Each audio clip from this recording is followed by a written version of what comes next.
offended when you... Oh... I do, when he does that. Yeah. Right when we're trying to say something, I do get offended, yeah. When you reference Instagram and you say, oh, like, yeah, no, I did an Instagram about it the other day, which is, I know, self, praising or whatever, like, you should know my Instagram. Yeah. But when... Oh, okay. Bad start. It's okay. So you're just so excited, aren't you? It's because we were all being so funny and talking so much. It's okay. There we go. I'll just put you this way and you can look at the pretty colours. Oh God, my bra. Thank you. God, it's so nice. So nice. Yeah. So if I reference like doing an Instagram or something, and somebody looks at me like they don't know what Instagram is, God, but yeah. I know they know what Instagram is. Exactly. So why are they making out that they're above Instagram? Do you know what I mean? Probably because they feel insecure about the fact that maybe they don't have an Instagram. It's too late for them to get an Instagram, something like that. Is it ever too late though? I was thinking the same thing about Twitter the other day. Oh, it's like, you were such a sassy tweeter, Bebe. When I was 13 years old, and my Twitter handle was BB Styles. Yeah. I was such a sassy tweeter. BB Styles as in Harry Styles, not BB Stylist. Yeah. I mean, it could have been just like a lookbook, but it wasn't. It was I got a Twitter because Harry Styles got Twitter. Also important to note that I'm more of a One Direction fan than anyone watching, because when they were on their first week of the X Factor, I went to the X Factor studios, waited outside. There were obviously 100 girls there. Many more would be there in the weeks to come. Only the really true hardcore fans were there in the first week. But I was like, I'm not dealing with this. I'm not going to see Harry this big, far away. No. I found my way to a back entrance, walked around the gate, had a little letter for him and everything like that. And then I found this open door and a bunch of people queuing outside. And it turns out it was the back door. Harry walked by, saw me, did this, and I burst into tears on the spot. Yeah. So you did used to cry watching the X Factor. Yeah. Every Saturday. Yeah. So that was why I had Twitter, and then after I got over my One Direction phase, I decided to delete it. But then I was just, I don't know. I was thinking the other day, like, would it be embarrassing for me to now start Twitter? I feel like that would be weird. No, I do feel like that would be weird. You can relaunch. I'm considering deleting my Twitter and starting again. Yeah. You can reinvent yourself the entire time. Exactly. So don't be afraid, kids. So Bebe's back. I'm back. Back from my big job. Yeah. Back from working. Such a working actress. Working away, working abroad. I hate it when people do the hashtag I'm working. Fuck off. Who does that? Have you not That's seen aggressive. That? No. It's not just for actresses. If you're an actress and does hashtag I'm working or hashtag I'm writing. Loser. Writing all the time. I don't need to hashtag it. Exactly. I don't need to prove it to you. Yeah. I don't actually have to be even writing. I have ideas all the time. Writing is thinking. Exactly. That's the majority of it. The majority of the work is thinking. Yeah. So I'm working, I guess you could say 24 hours a day. Yep. Always on. I did have my first day of work yesterday away from the baby for the first time. Jessie's also a working actress. Just hashtag I'm working. I'm working. It's okay because I'm saying it. I'm not writing it down, typing it on the keyboard. She's thinking it too. But because I was so worried that I would be missing the baby for these 6 hours I was going to be away. So I took my notebook and everything. And I opened the notebook that said, because you know how filming is essentially waiting for, the job is waiting. Oh, yeah, absolutely. To send you mental. And I basically opened my notebook and I just started writing. And the page at the end of the day, I looked at the notebook and it was full and it looked like it was worrying. What? Like, this is an idea.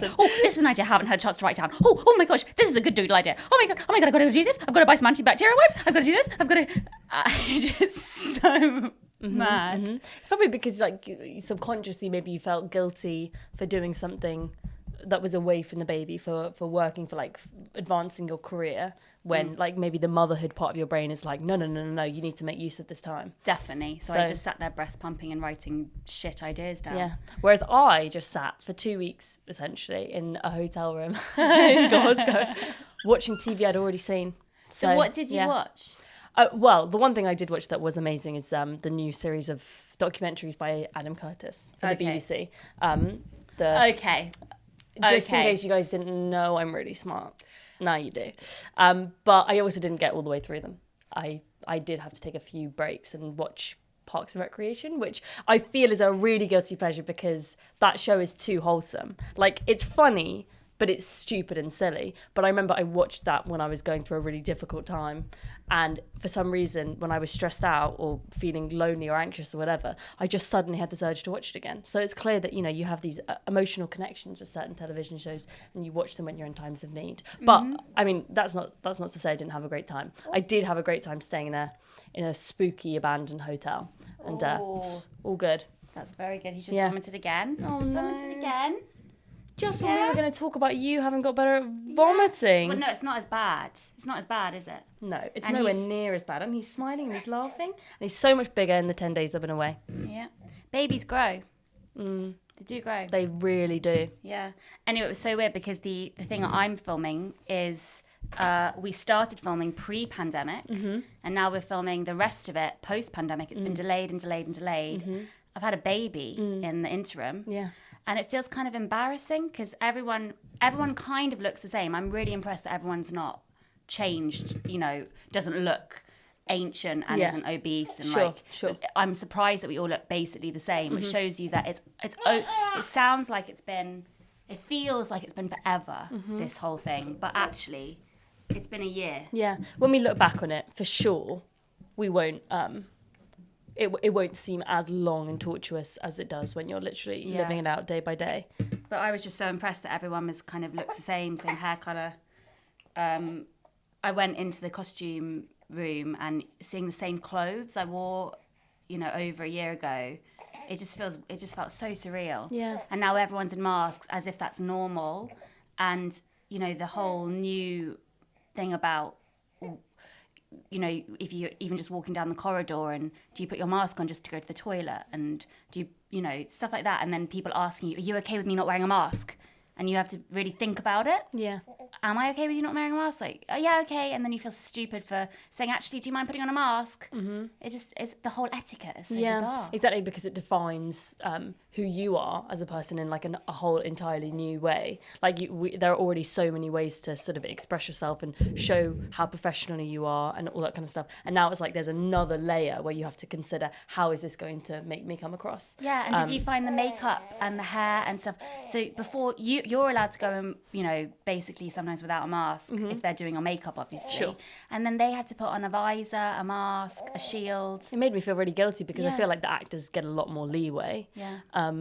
But at the same time, there's only so much that people can do. And I spoke about this in our Instagram live last week, but Which I hope you watched. which we hope you tuned in It for, was a guys. very good Instagram live, We had a fun actually. time. I was wearing a sexy little sleepy nightie. Yeah, it was weird, actually. You saw me running back and forth in the room. It was a bit silly and it was a bit fun. It wasn't good, but I am staggered that people watched it at 9 a.m. on a Friday morning. It just shows that most people are on Instagram at 9 a.m. in the The morning. support Yeah. is just wonderful. Thank you. I mean, 595 of them were saying, I love Harry Potter. And I think 2 of them had listened to our podcast. So, excellent. That's what we want. Those Harry are the Potter people that we forever. want. Harry Potter forever. But anyway, what I was going to say was, there was only so much that you could do because people had to be quite strict and wear the masks, and then 20 seconds later we were all crammed inside of the tiny corridor that we had to be filming in, and I was kissing someone I'd met that day, no mask or anything like that. It's like, I don't know. But he'd been tested. We've been tested every couple of days, but some things I guess couldn't help but feel arbitrary, and you need to sort of tick a box so that everyone can continue on. And in a way, it just felt kind of cheeky because it's like kids aren't allowed to go to school, but you're allowed to film something. Do you know what I mean? Like, what's more essential there? I know. I understand that obviously the children in school, the risk of submission and stuff like that. I know there's science to prove that one is better than the other. Well, what's But the science then with nurseries? But it did feel really twisted. It was like, how can we be filming something but children are being deprived from being at school?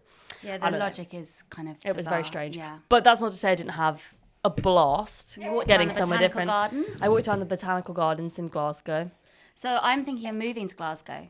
Really? Yeah, and I'm not just saying this on the podcast just for the first time to just throw you. It's actually something we've been thinking about. Obviously, we won't do it, and we're going to stay living in London, renting forever, and getting poorer and poorer and poorer, and just eventually be living in a shoebox because of the amount of money we spent on rent and the lack of work coming in. Yeah. But I just kind of been thinking more like, London, is it actually worth it? I mean, I would be interested to know about people in a similar position. Okay, that's just vomit down my shoulder. That's fine. That's just fine. It's just fine.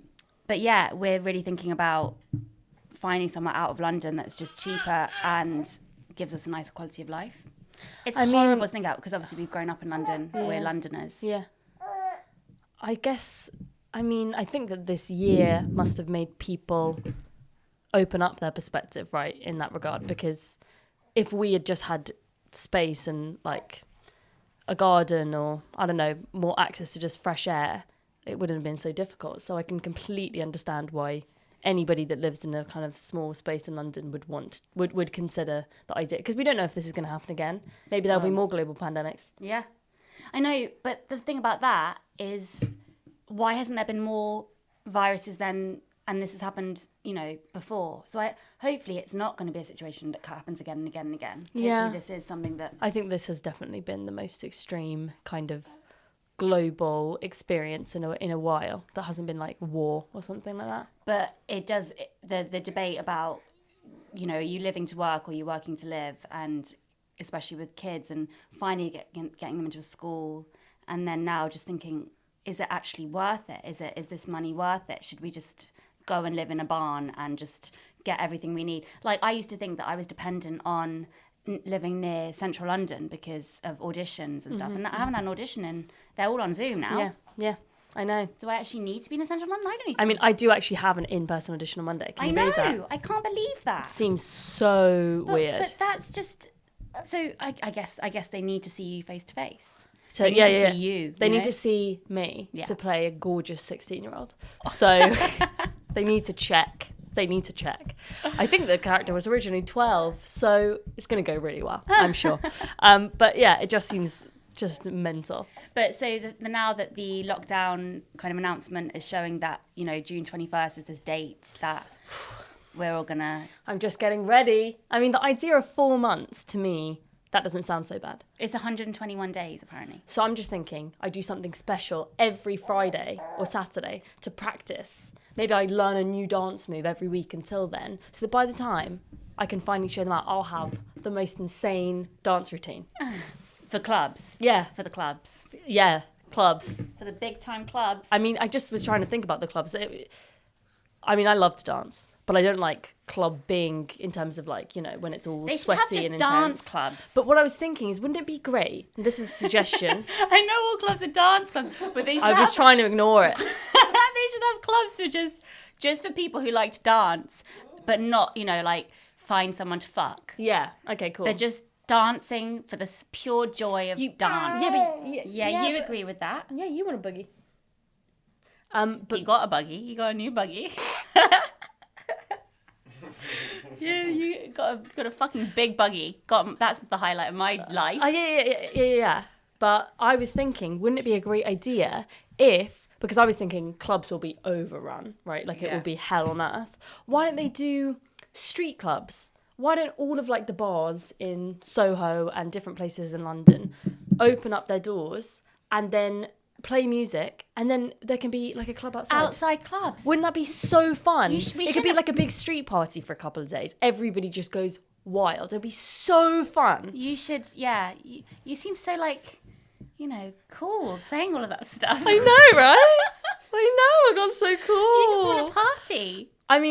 I don't just want to party, but I would like to party. Just want to dance. I am really terrified. I don't know if clubs will be overrun. I think people will be more scared. Oh no! I think that when you feel the sense of like hunger and feralness that people have in terms of just being able to see people that aren't in their immediate bubble, I think it's going to be the wild, wild west. It is. I did have this feral energy yesterday, seeing the girl I was filming the scene with. So everyone was kept separate, and so I only saw the makeup artist and then the person I was going to film my scene with. And when I saw her, it was so animalistic. At first, I was very cautious because I didn't want to be like, hey, and then hug her. She was like, actually, please don't touch me. And obviously we didn't hug, and she had a mask on and I didn't because I was getting my makeup done. So we started the conversation very conservatively, like, how's it been going? What have you been doing? Kind of had to tell her I had a baby in this year, and she kind of thought I was joking, because it did feel like yesterday that I saw her. And then we were just talking, and at first I was very, very like clipped, and yeah, it's going fine. It's been really fine. Oh, so you've got a new baby? Like, how's that going? Yeah, it's been really easy. It's been really easy, and kind of want to overshare. Yeah, I didn't want to overshare, and I was just trying to think, how do you interact with another person that's not in your bubble? How do you do that? And 5 minutes in, I was telling her about my entire life. Like,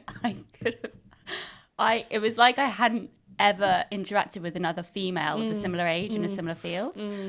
I was just telling her everything, like about my womb, about my blood, like, about his vomiting, about books I've read, TV I've watched, like my relationship, like about Alfie's personality in depth, like just like, what am I doing? And she was doing it too. I don't think it was just one-sided. And it was like, this is what we've come to. We just need someone who's not so close to us just to talk to sometimes, and it's fun. It's just fun. Exactly. That's what I think a lot of people have really missed.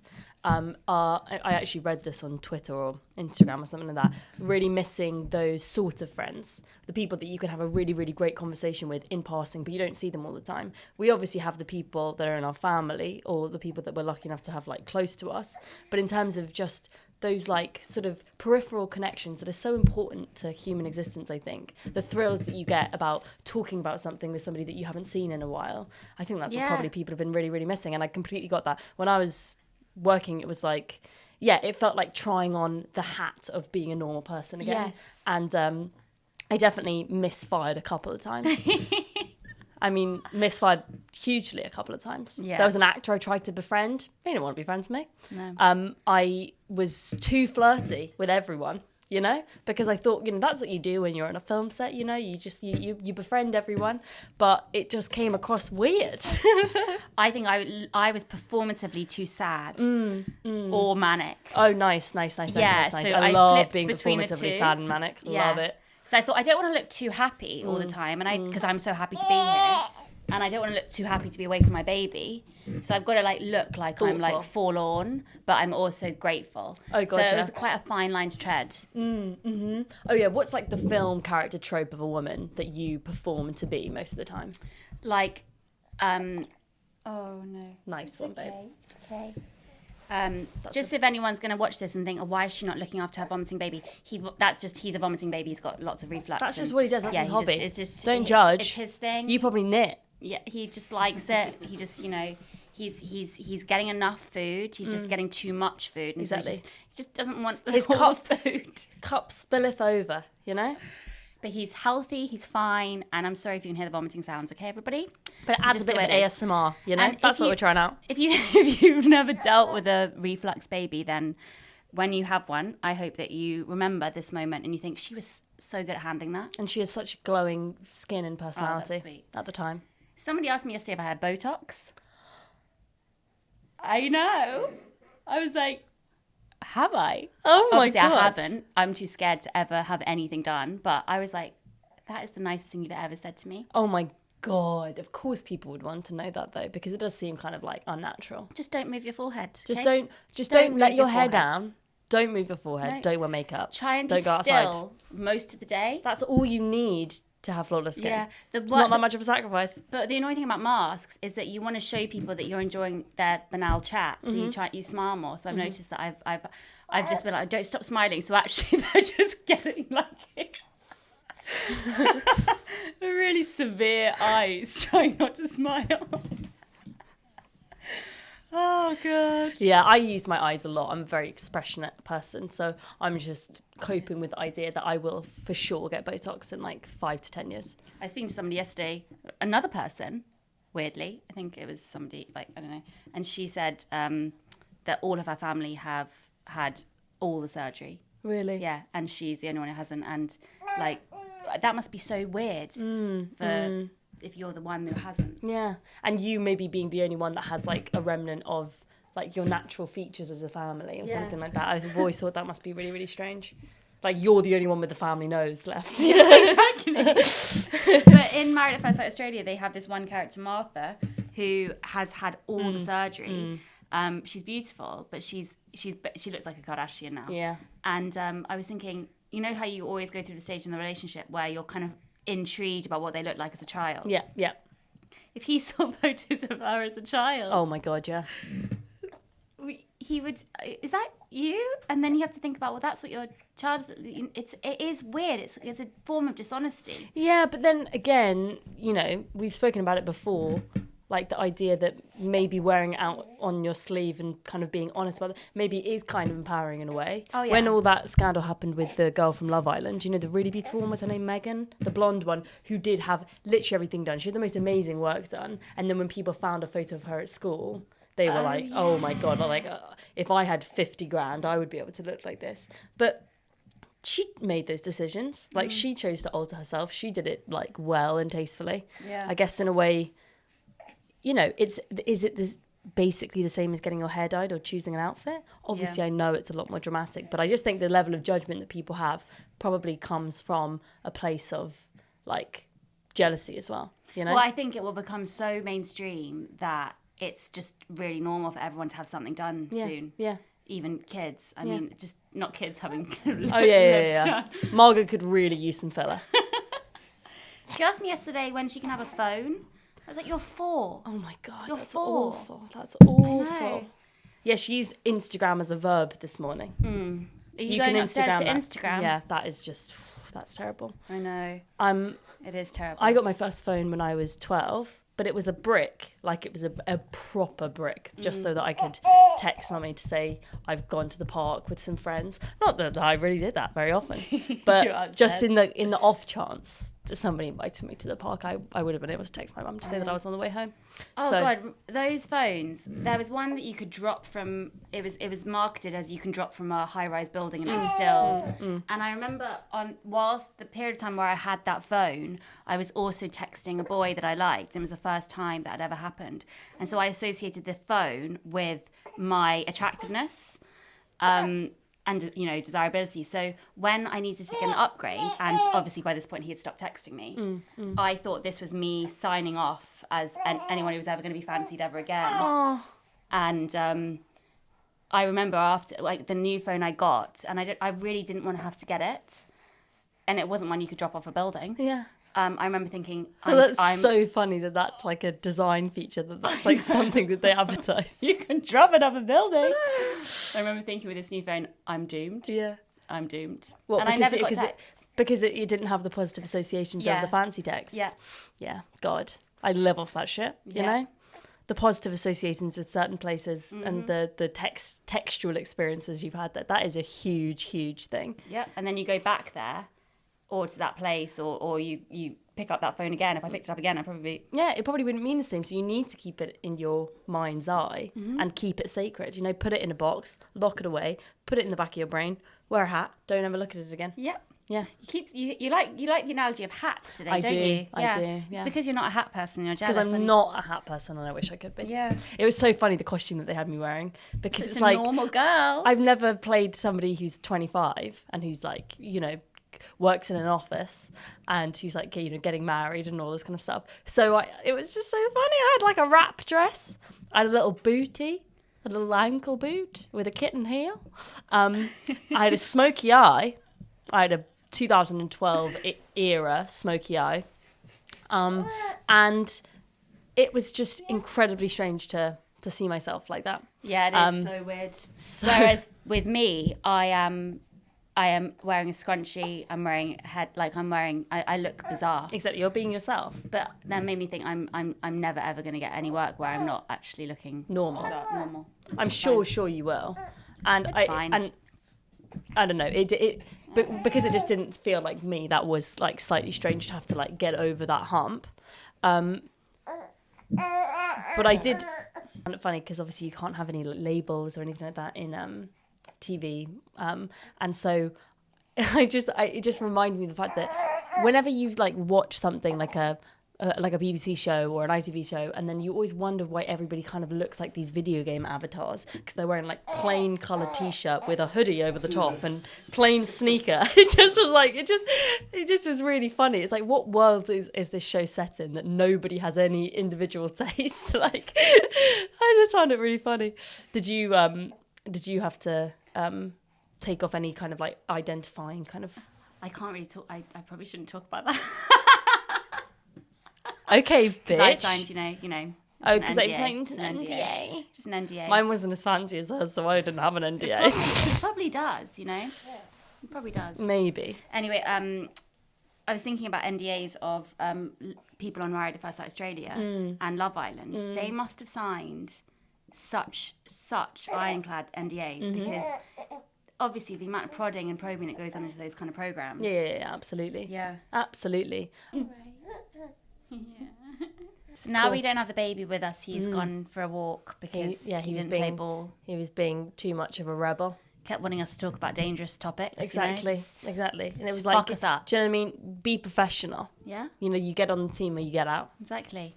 He's like a little a spy. Yeah. Spy for tabloids. He's got maverick energy. So talk about this dangerous topic. You know, say some horrible things. Exactly. Jessie, He's baby. goading us. He was goading us.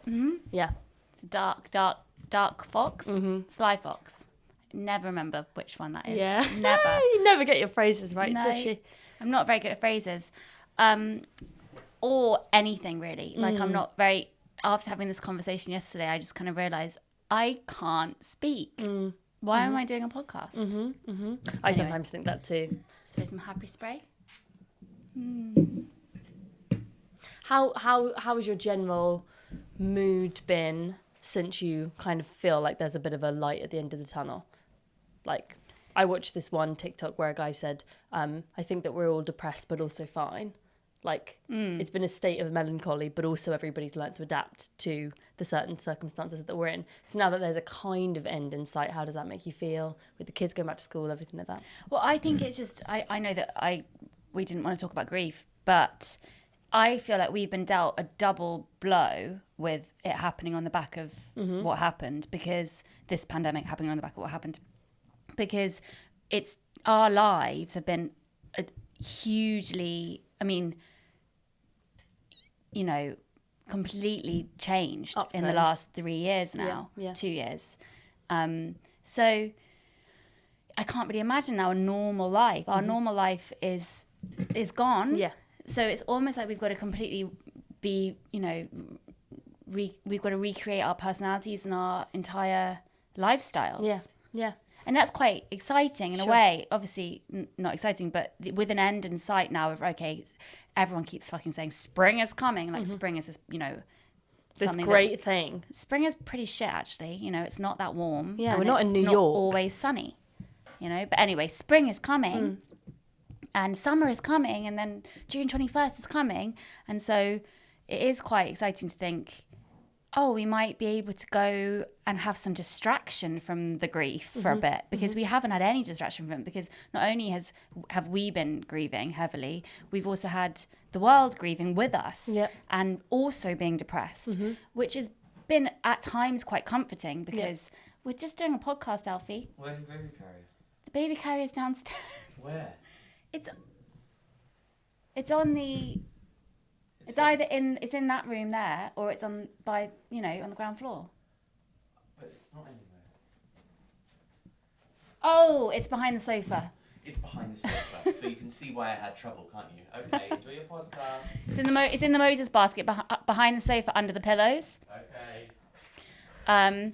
Yeah. So at times the collective grief has been quite comforting, because it's scary to think, you know, when you were saying about dancing and stuff and seeming like such a cool, you know, sassy young woman, Groovy chick. Yeah, I was like, oh, but I don't know if I was able to go out dancing tomorrow, would I? No, because I don't feel like it. But maybe in June I will, and that's quite nice. I think it's always really helpful for people to have dates and goals and deadlines and something to work towards. And I think that's what I've struggled with most lately, is my deadline for the book has gone. I don't have a new deadline. You've had the baby. I've had the baby. And that's also something that's just, you know, been this upturned again. My whole life, I have a new human to look after and fend for and keep alive. Yeah, for most people, just the having the baby part would be enough to change your life completely. But it's like you've had to deal with huge different things happening. Yeah. And Like Donnie said to me the other day, like, Mummy, what's it like having 3 children? You have 3 children now. And I don't even associate, I don't ever think of it like that, Yeah. because he was in me, and he's now here, but he's still like not quite real to me because he's so tiny and new. Yeah, so I do feel like maybe this year is going to be a good year. Hopefully we can have a good year, and there's things to look forward to, and we actually get some distraction, and that's been something we've not realized that we've done really well not to have. We've been in it. Yeah, absolutely. I think that all of the difficulty has just made me more able to make light of things and be a bit sillier. And I don't know. I think, before everything happened, I think I just probably took stuff too seriously.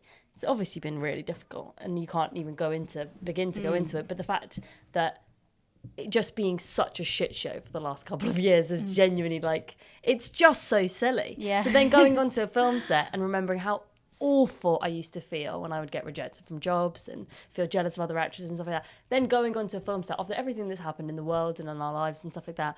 And, you know, just seeing how everyone gets all busy and they're like, oh no, I want my coffee with oat milk, but do they not have it? Okay, you know, like it makes you just feel like, wow, what a bonus that I'm still alive and I get to do something like this, and I'm not gonna complain about stuff anymore. I mean, I obviously will. Yeah. I absolutely will. But in that moment, I'm not, you know, for like 5 minutes where I'm having a nice, thoughtful moment. And I'm just able to be lighter. I do think that people have adapted brilliantly. Yeah. I mean, and the people that have, it's a survival of the fittest. This has shown us. And, you know, the people that in lockdown 1, you know, were savvy and thought, right, how am I going to survive this? Yeah. What am I going to do? I'm going to go on 15-mile walks every day and go and see, you know, St. Paul's, and like go into Soho and go into I'm gonna learn a take dance beautiful routine. art photos and learn a new dance routine and I'm learn going to have a newsletter, yeah, you know? plant. What is a fucking newsletter? Why not So just many call of it a my- blog? so many people I know It's a have blog. newsletters. It's a blog. Yeah, but the thing is, newsletter, it's just a bit more like, Yeah. you know? It's a bit more, you know, profesh, I don't think. do blogs. Well, I do. I I think do. people are embarrassed to associate themselves with blogs because blogs are associated with millennials, you know, with the Starbucks latte and like going on a walk with like a fedora. Oh my God, Whereas a something- newsletter feels a bit more zippy zappy Zoomer. Sorry I don't to know what just, the fuck I'm saying. just throw in a different reference to Starbucks. Okay, so Starbucks is something that I've like looked down upon for so long because I'm like, you know, I drink a flat white from an independent coffee shop. Thanks very much. Sure. Also, Coffee Republic is always going to be the number one, like coffee chain in our hearts. Oh, poor Coffee Republic. Poor Coffee Republic. Anyway, Starbucks, I've realised, because, you know, Alfie's on one of his, you know, calorie counting diets, you know. Yeah. And, I mean, sorry to be horrible. I know Alfie listens to this. It's just, we both are doing calorie counting just because it's something to fucking do. It is. It's fun. It's fun to count something because I don't count any of the other things that I'm doing in my fucking life. Anyway, we worked out. We went to our fortnightly outing to the big Sainsbury's. We went to the Starbucks. Oh my Round the God, I corner. used to sit there every Saturday. Every So- single Saturday between the ages of 13 and 15, I sat Yeah. in that Starbucks in Chiswick. I got my A-level results in that Starbucks. Well, I opened them. They didn't supply my A-level results. But it just sounded so geeky. By owl? Loser. 3 A's. 3 A's. Yeah, bitch. I cheated. That's for another day. Anyway, 146 calories. Yeah, you can get the most delicious drink in Starbucks. That's a cheat drink. What? So a grande. Tell me right now. We Tell me should right run now. Weight Watchers. We should actually run Weight- it. Can you imagine? Can you Kelly imagine? Brook. Oh, Slim Fast. Bye, Kelly Brook. Yeah. We like shakes. Yeah. Big time. Do you know what sometimes I like to do?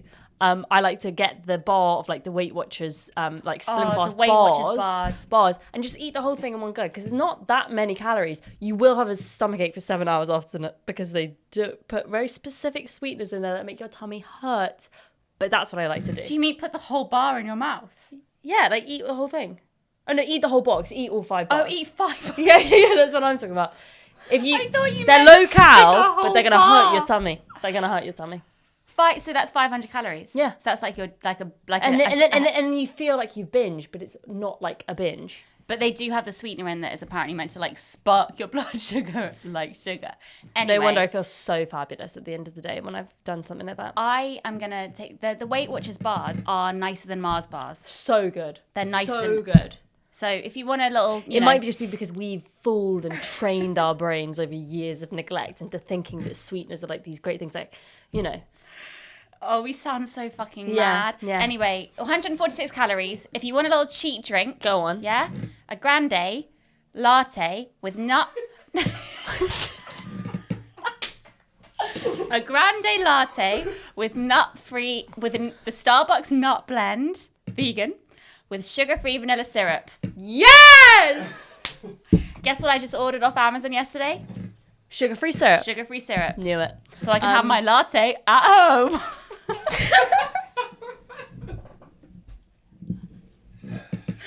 I can't get the Starbucks original blend, unfortunately, off Amazon, but I got my Almond Breeze barista blend, so I'm fine. Don't ever have to leave the house. Exactly. Humans have become more adaptable in the lockdown. And you think that we are weird, do you know what I mean? When we're thinking about these things.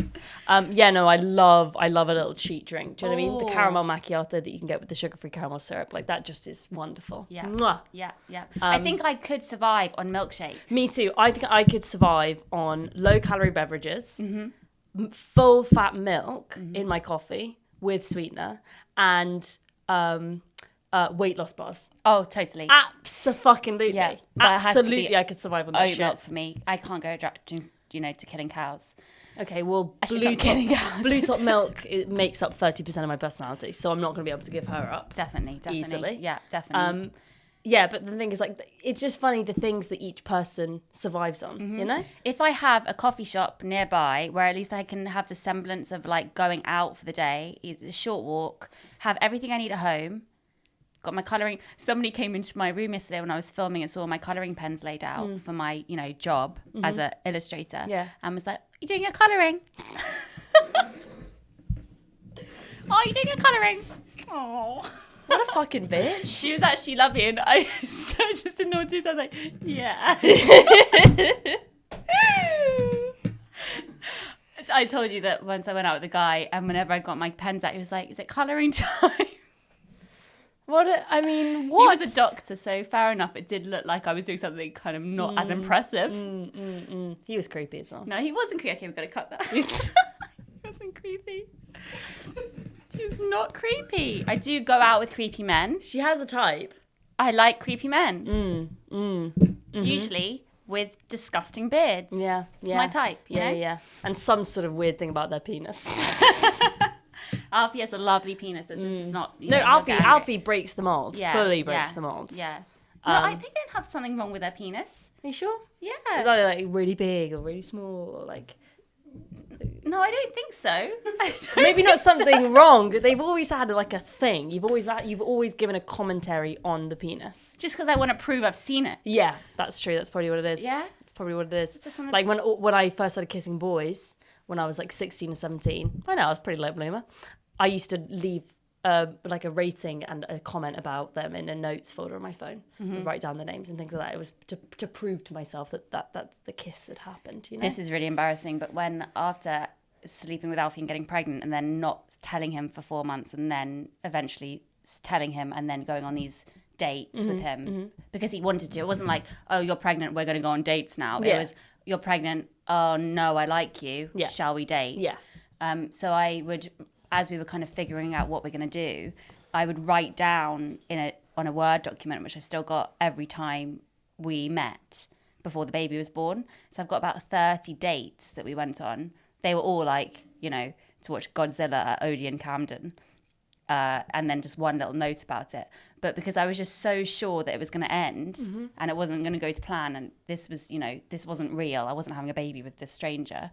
I wrote them all down. So sweet. They're all really boring. They're all like, they're nice. They're like Soho Square had flat white or had a big spot he saw on Dean Street or something like that. He has a knack for seeing a spot. Yeah, like he does. A hidden spot. Yeah, He's yeah, like, he "Oh, does. It's there's really a spot." fucking weird, but it's quite nice. It's quite like monkey-ish of him, you know? Oh my God.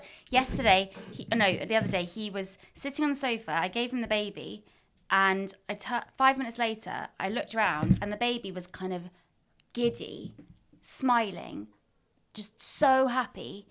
And Alfie was stroking his hair and like he was a monkey in a circular motion that I've never noticed, that I've never done before. And the baby, and I said, what's happened? my whole body was on fire with just Really? like lust. And just like, you love him? You love our child? You love him? God, imagine the oxytocin that must have been going around your brain. So much. And I said, what are you doing? And he was like, oh, the baby loves this. The baby loves this. And I was so angry at the same time of being like so just like on fire with adoration. Inflamed. Because he had found this thing that the baby likes and I didn't know about it.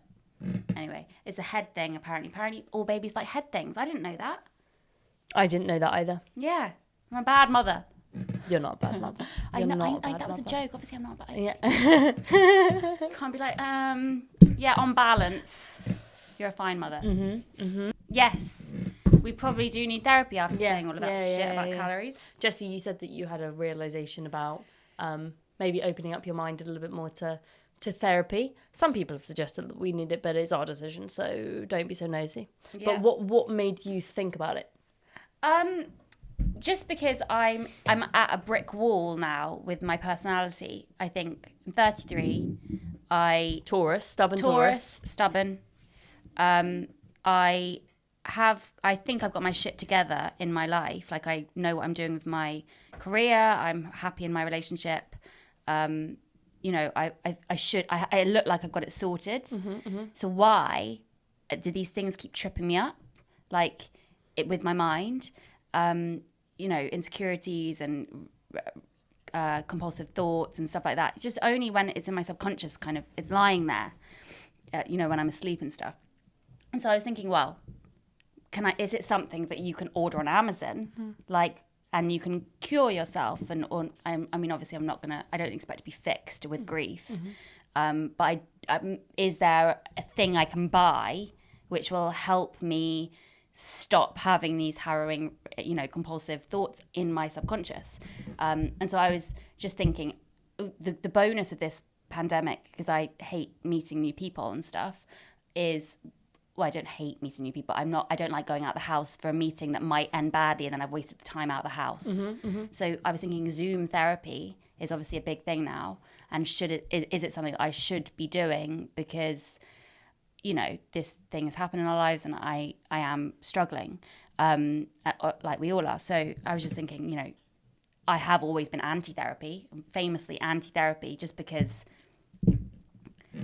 you know, I think having something happen as you're a teenager that's quite traumatic kind of makes you either go one way or the other. Yeah. And because I had a terrible experience with a therapist after the rape, well, it was a real rape. It wasn't an implied one. There was so it was just two peace signs. Also not a healthy reaction. Yeah. She clearly needs therapy. I just laugh too much when I talk about it, don't I? Yeah. Do you remember when I did the live podcast with Elizabeth Day? Oh my God. And she talked about something and I had to mention, I went out of my way to mention the rape and I started laughing manically on a stage in front of 200 people. I remember. It was vivid. I was there pre-pandemic. Brighton. Just before I started going out with the ratio, his mum and sister were there watching it. Weird. Isn't that crazy? Oh my God, that's so weird. And apparently Lucia, when she saw me walking by, said, "That's the girl that Horatio likes." Oh, it's so sweet. Anyway, yeah, so I'm just thinking maybe it's something I should, because I had the terrible experience with a therapist when I was 15, I'm just thinking maybe she isn't the only therapist out there, or maybe I can meet a nice therapist on Zoom. What do you think? Sure, for sure. Well, I had a terrible experience with the one therapist session I went to too. And you had to go physically there. Yeah. Yeah. I don't think people talk enough about how it can really... Awful there should be a selection process. It should be like auditioning your therapist. That should be the next fucking ITV2 primetime show. Oh my God, that is the best fucking idea. Who do you think you are for therapy? Yeah. What would it be called? It could be called Inside My Mind or something like that. Inside your mind. Or it could be like... Doctor, give me the news. Doctor. It could be called Doctor. Yeah. No. Hysteria. It could be called... Hysterical It could be called... therapy. It could be called Eyes. I got a feeling. The Masked Therapist. The Masked Therapist. That's the next show for ITV. So the Masked basically- Therapist. Oh, that would be such So a good idea. So good. You need to sell that shit. So good. I'm just writing development. God, Development. can you imagine all of the crazy like pilots and stuff that people have probably written this year? Oh god. I submitted a pilot that I wrote to a BBC Writers' Room competition in January, and I obviously haven't heard about it because they're still deliberating, and there's They no deliberate way. for like 5 years. Yeah. But then I looked on the Twitter account because I was like, oh, I wonder what happened with that, and they apparently received like over 7,000 scripts. Yeah, I told you not to apply to that. No, I'm glad I did. It was good. It was Yeah. fun to have like a a deadline and stuff like that. But It's fun to have a deadline, but then they now have your idea. Yeah, but they can't do anything. Yeah, they with it. can because you submitted it there first. Yeah, but I've already sent it to my agent. Yeah, but I'm just telling you, they have it. So if they now decide if you get commissioned and then they find your script, they're going to be like, hang on, she sent this in on January 15th.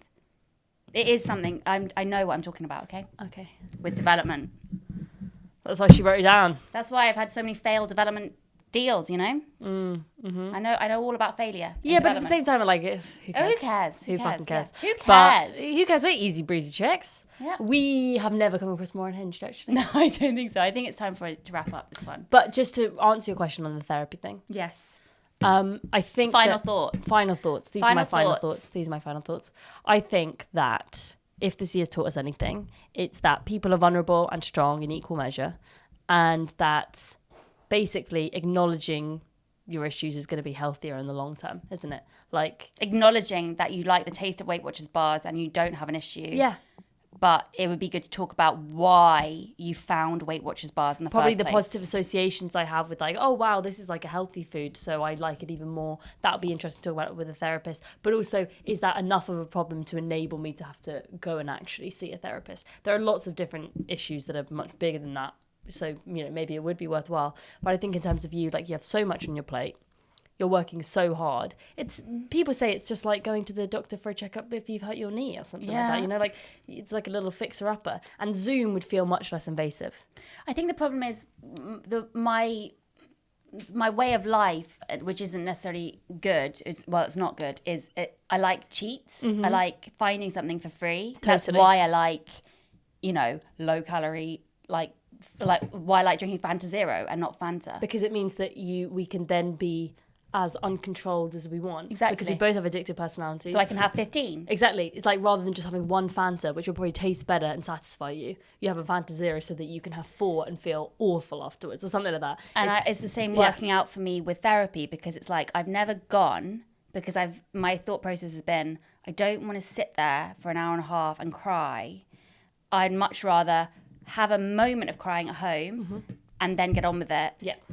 But what's happening now is it's catching up with me. So it's like I thought, okay, no, I'm being economical here because I'm only spending this amount of time really thinking about how sad I am, and I'm not wasting 3 hours traveling to the therapist, having the therapy session, getting really upset for an hour and a half, because ultimately that's what I'm going to be. I'm not going to be happy for an hour and a half talking about it. Yeah.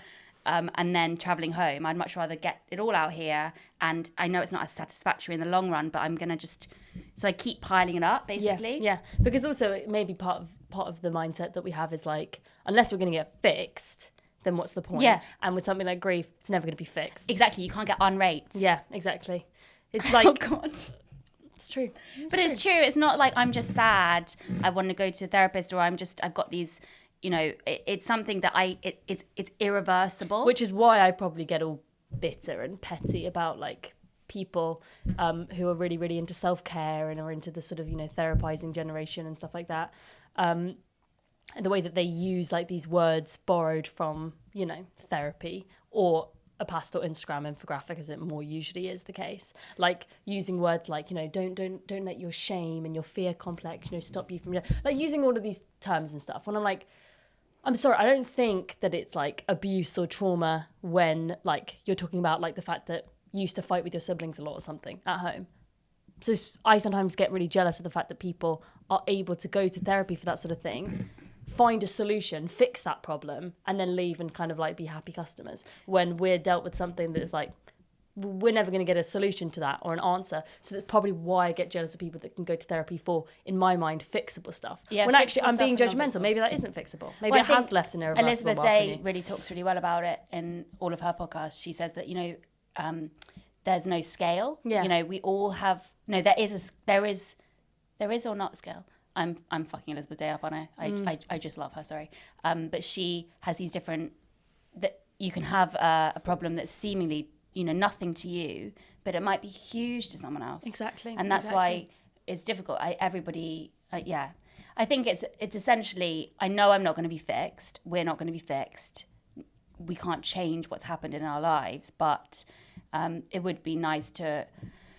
I think it would just be a nice experiment for me, and because I'm proud and I'm stubborn and I have had such strong opinions in the past about therapy. I think it would be good to just kind of just test the water and see how I go. But it just shows how much you've progressed as well, in a way, because you're acknowledging and accepting the fact that the nightmares that you spoke about, that's one small element of the problem, and you're not going to be able to fix the whole thing, but you're willing to risk yourself by putting yourself out there and fix that small part of it. That shows that you've progressed, because I don't know, we wouldn't be able to do that 6 months ago. No. Good for you, bitch. I'm worried that we have to issue so many trigger warnings in this podcast. we have to issue the Weight Watchers calorie counting, Weight Watchers trigger warning, unrape trigger warning, therapy trigger warning. Maybe some people get triggered by therapy. Yeah, maybe. But very horrible therapist. Yeah. But yeah, I mean, people who've been also scarred by the BBC writers' room. Exactly. Tell me your experiences and then did they get back to you? Okay. Thank you very much. See you. I think that was actually really good. Really yeah. Good. Right. She's going crazy now. She's going crazy. Watch her now. Watch her. She's going crazy now.